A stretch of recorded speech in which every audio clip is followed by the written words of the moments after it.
No mundo existem muitos países fascinantes que tiram o fôlego do visitante. Mas o Egito tem um sabor especial, principalmente por causa da sua relação com as histórias da Bíblia Sagrada. Mas certamente há algo além disso. O que torna o Egito uma cultura especial? Inicialmente, deve-se lembrar que o Egito foi o berço de uma importante civilização antiga. No Antigo Egito, desenvolveu-se muita coisa que prospera até os dias de hoje, como, por exemplo, o calendário, o arado, a escrita em papiros, a arquitetura e até a medicina. No Egito, as práticas agrícolas ao longo do rio Nilo e no Crescente Fértil foram desenvolvidas pela primeira vez na história da humanidade com técnicas bastante avançadas para a época.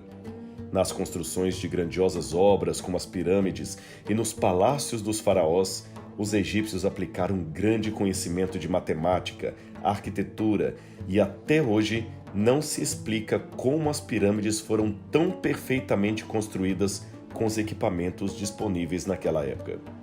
A nossa equipe veio conhecer as ruínas de Mênfis, a primeira capital do Egito. Foi aqui que tudo começou, uma história que atravessou milênios de prosperidade, principalmente sob o governo de Ramsés II, até que a cidade perdeu a sua proeminência com a inauguração de Alexandria. Evidências. Temporada especial, Egito.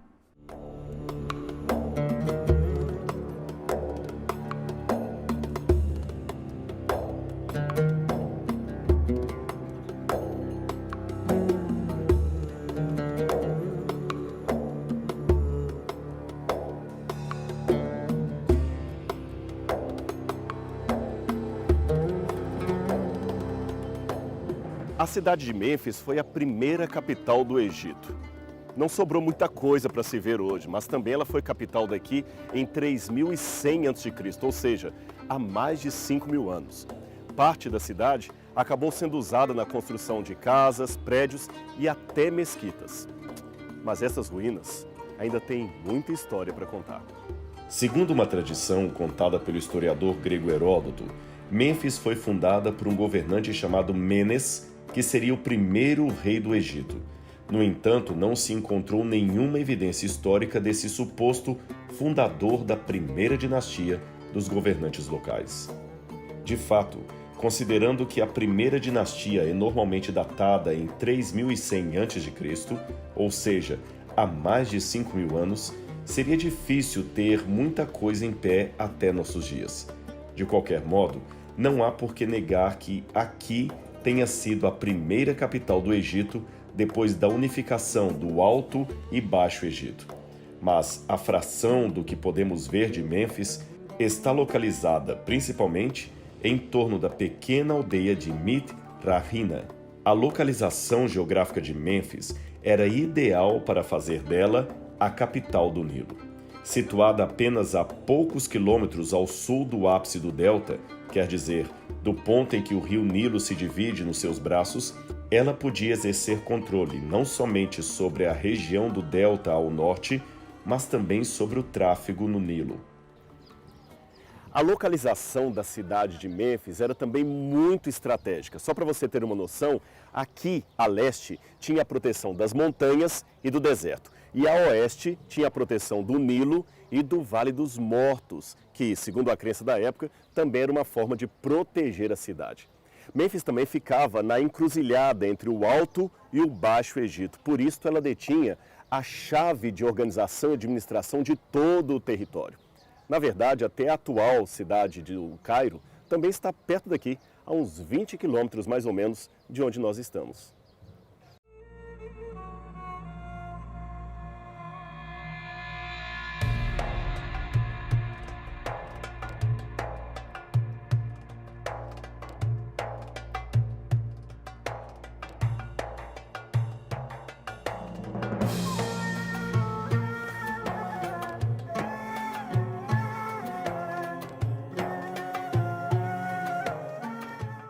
Mênfis teve muitos nomes ao longo dos seus 4.000 anos de história.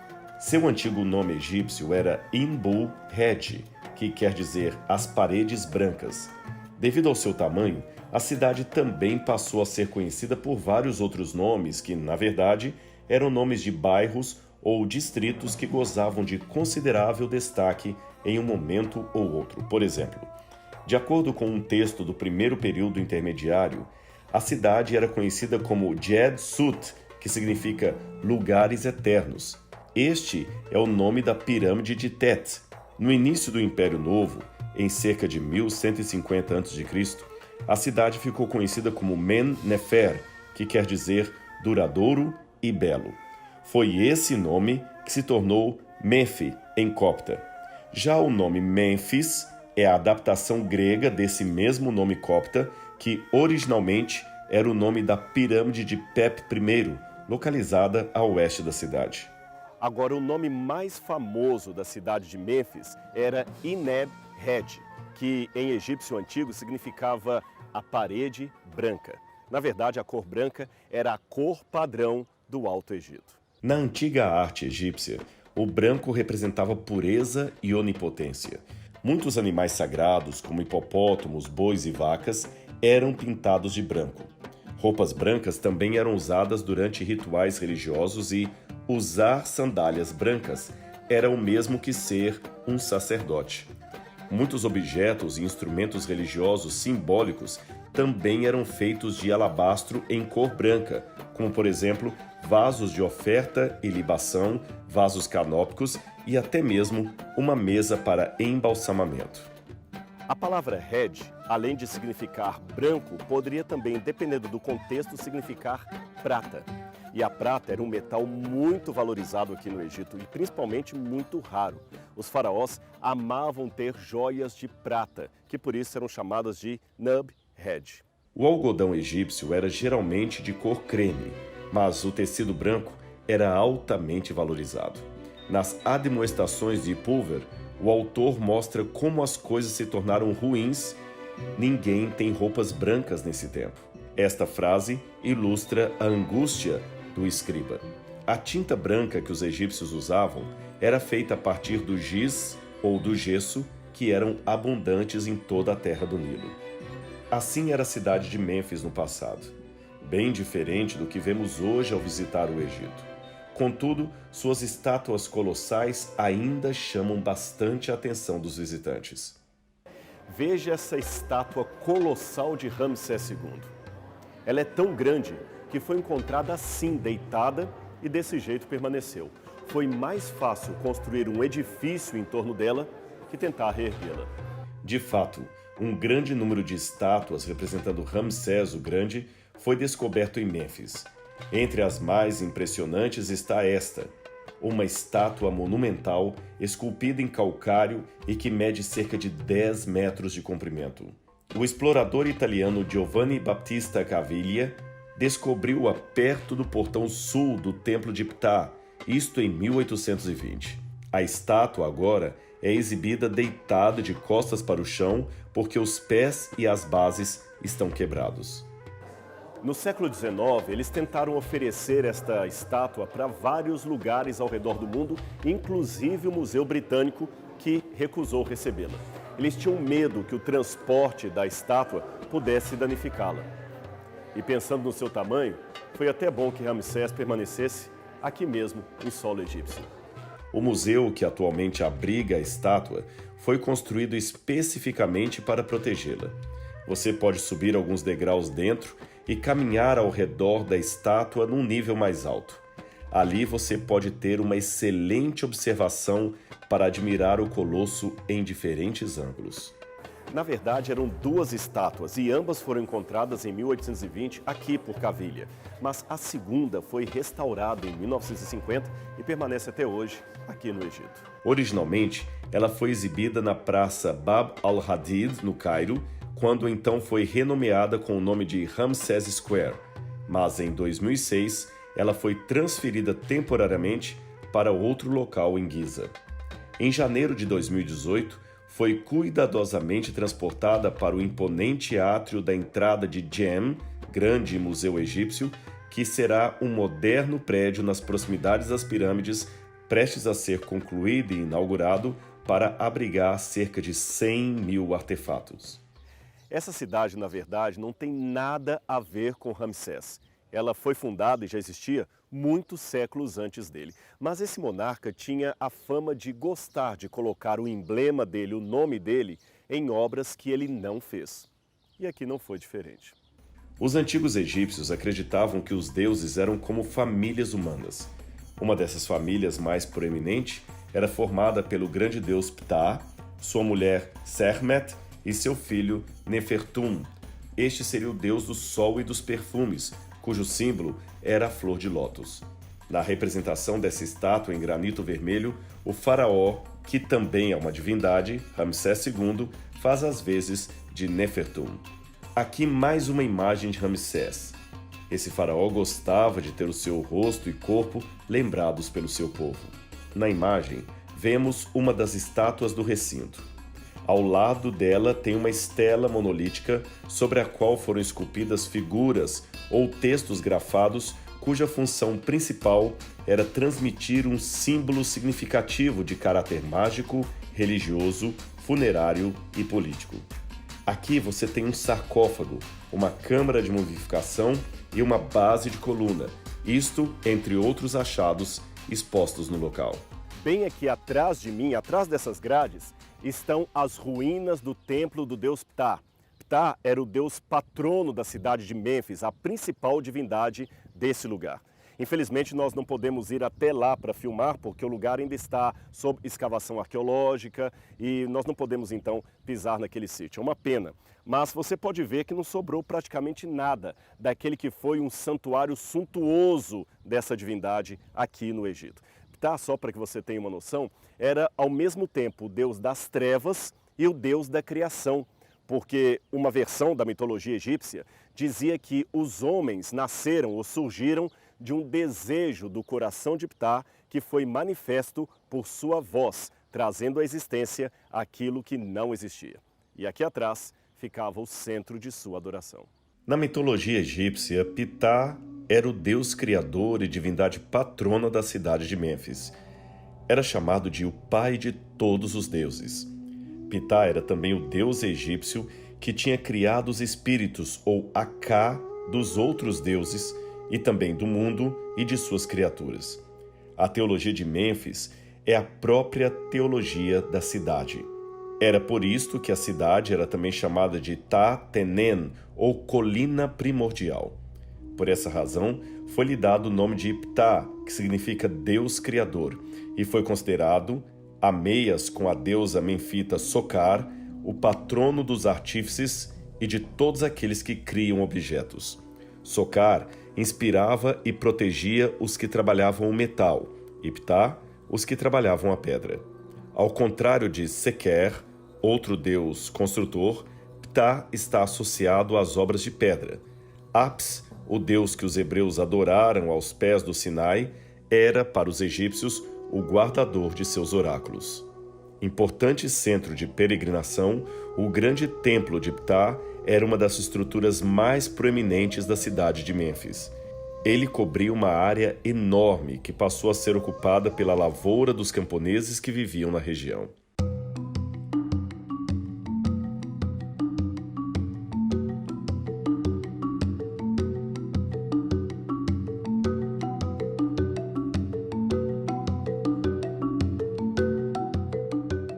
A esfinge de alabastro é uma escultura em forma de esfinge esculpida no Reino Unido do Egito.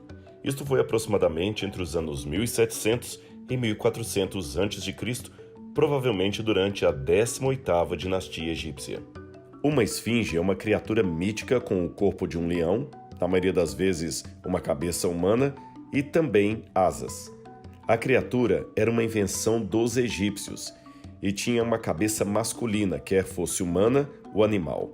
No entanto, na cultura grega antiga, a criatura tinha a cabeça de uma mulher.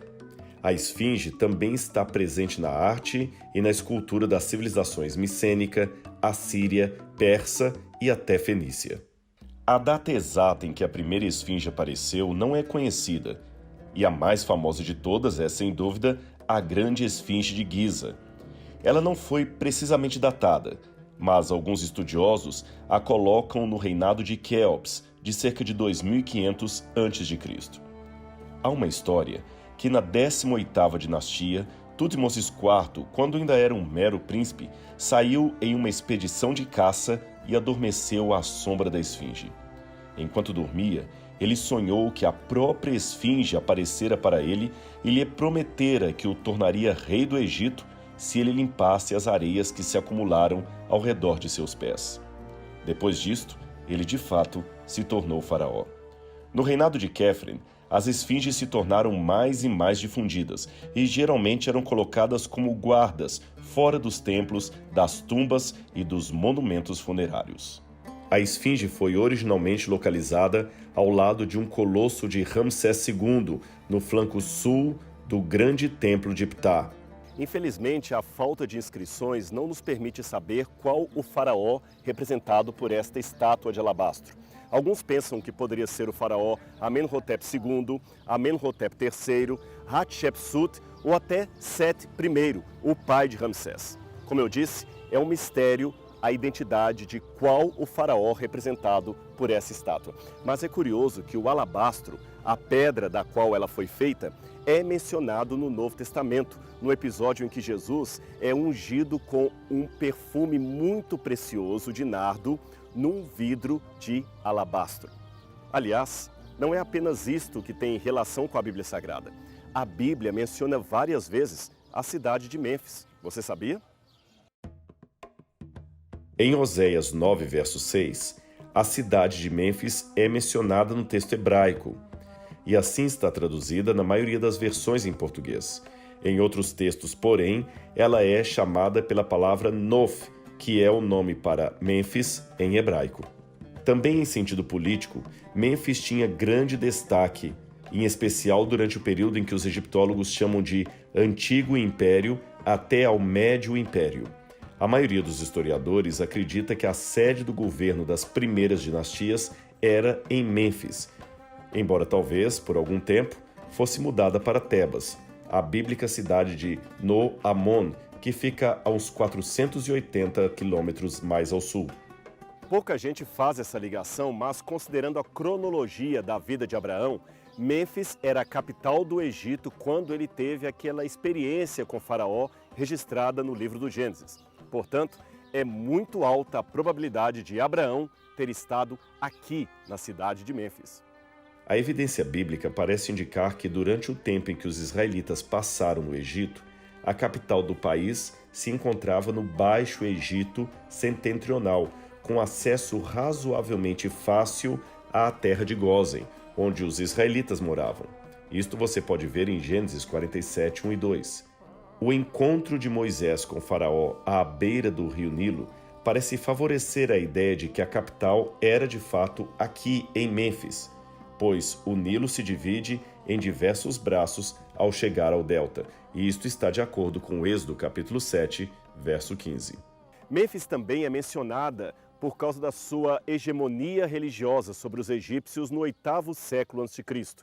Assim, ela é citada por diversos profetas, como o profeta Jeremias, que a chama de Nof. Nof seria, na Bíblia, a cidade de Mênfis dos egípcios.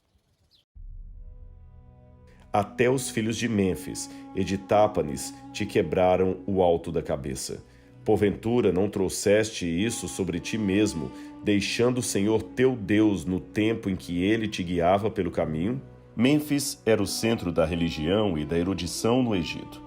Mas lá pelo 8º século a.C., Isaías predisse que a propalada sabedoria dos príncipes, talvez dos príncipes sacerdotes da cidade de Mênfis, falharia e que o Egito seria desencaminhado.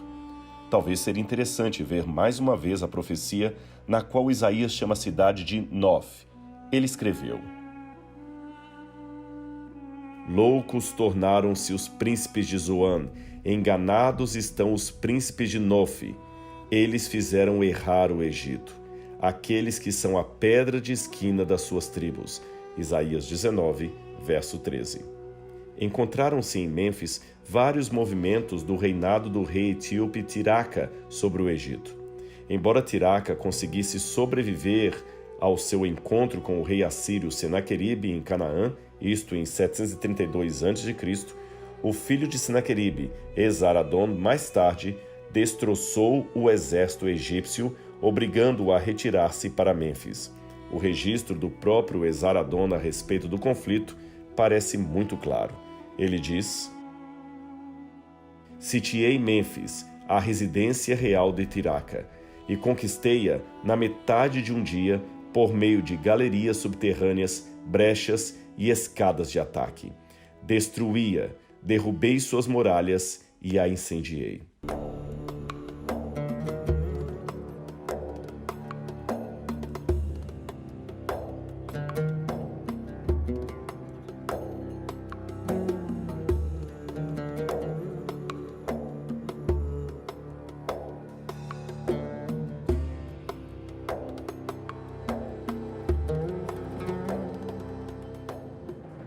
É curioso saber que cada pedaço de pedra que está aqui conta uma história que aconteceu milhares de anos atrás. E que essa história é encontrada também em alguns detalhes no relato bíblico.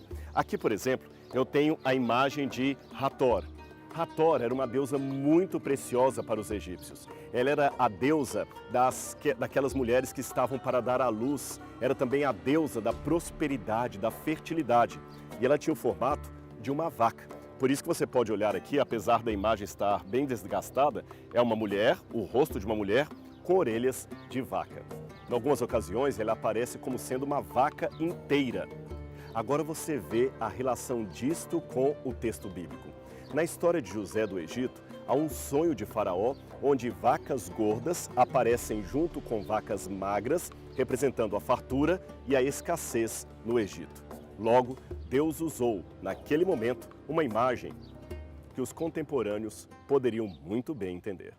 Pelo que parece, poucos anos depois, as forças egípcias retomaram Mênfis, massacrando a guarnição assíria. Mas Assurbanipal, filho de Esar-Adon, marchou contra o Egito e expulsou os governantes de Mênfis, impelindo-os de volta Nilo acima. Quando a Assíria passou a declinar, em fins do 7º século a.C., Mênfis voltou a estar sob pleno governo egípcio. Depois que o rei babilônio Nabucodonosor desolou Judá em 607 a.C., refugiados judeus fugiram para o Egito, passando a morar em Mênfis e também em outras cidades da redondeza.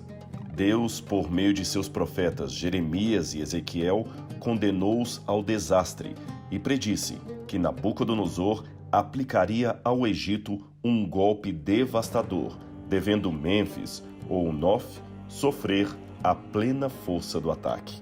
Mênfis estava entre as principais cidades sagradas do Antigo Egito, ao lado da vizinha Om, que seria Heliópolis. Especialmente importantes eram os santuários dedicados ao deus Ptah e ao touro sagrado Apis. O deus Ptah, segundo a teologia menfita, aquela que era elaborada pelos sacerdotes de Mênfis, seria o criador, compartilhando esta distinção com outros deuses tais como Tot, Ra e Osíris. As suas atividades mitológicas aparentemente eram modeladas segundo o papel realmente desempenhado pelo faraó nos assuntos humanos. Historiadores clássicos descrevem o templo de Ptah em Mênfis como periodicamente ampliado e embelezado. Ele era adornado por enormes estátuas. O touro Apis, um touro vivo especialmente marcado, era mantido em Mênfis e adorado como encarnação do deus Osíris, embora em certas lendas também seja relacionado com o deus Ptah.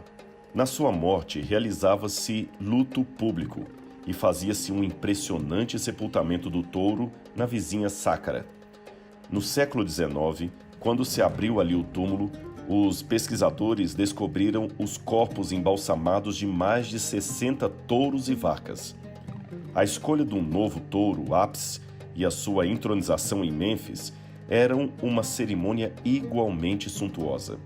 Esta adoração talvez tenha influenciado os israelitas rebeldes em sua ideia de adorar a Deus por meio de um bezerro de ouro. A adoração da deusa estrangeira Astarte também tinha destaque em Mênfis. Ali havia templos dedicados a deuses e deusas egípcias como Hathor, Amon, Imhotep, Ísis, Osíris, Socar, Anubis e outros. Toda essa série de divindades antigas ou de deidades e seus ídolos haviam de ser destruídos por julgamento divino. A evidência da importância de Mênfis no passado pode ser vista nas várias áreas de sepultamento perto do antigo lugar, áreas que contêm umas 20 pirâmides ou túmulos monumentais de reis, príncipes e membros da monarquia. Como você pode ver, a arqueologia vive de fragmentos de história. Infelizmente, não temos uma evidência para cada página ou cada capítulo da antiguidade. Mas, felizmente, parte, pelo menos, desta história está sendo preservada. Por exemplo, as ruínas daqui da cidade de Mênfis já são parte do patrimônio da humanidade desde 1979. E a arqueologia agradece.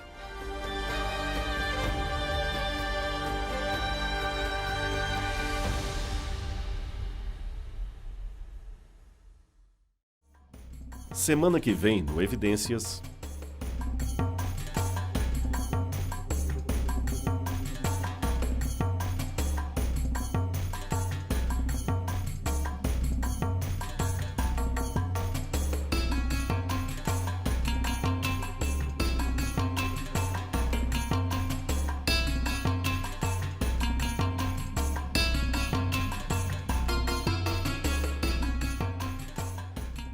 Nossa equipe foi até o Cairo conhecer como era a antiga fabricação do papiro, a mais antiga e importante forma de se fazer papel conhecida pela humanidade. Uma invenção que realmente revolucionou a história e ainda influencia até os dias de hoje.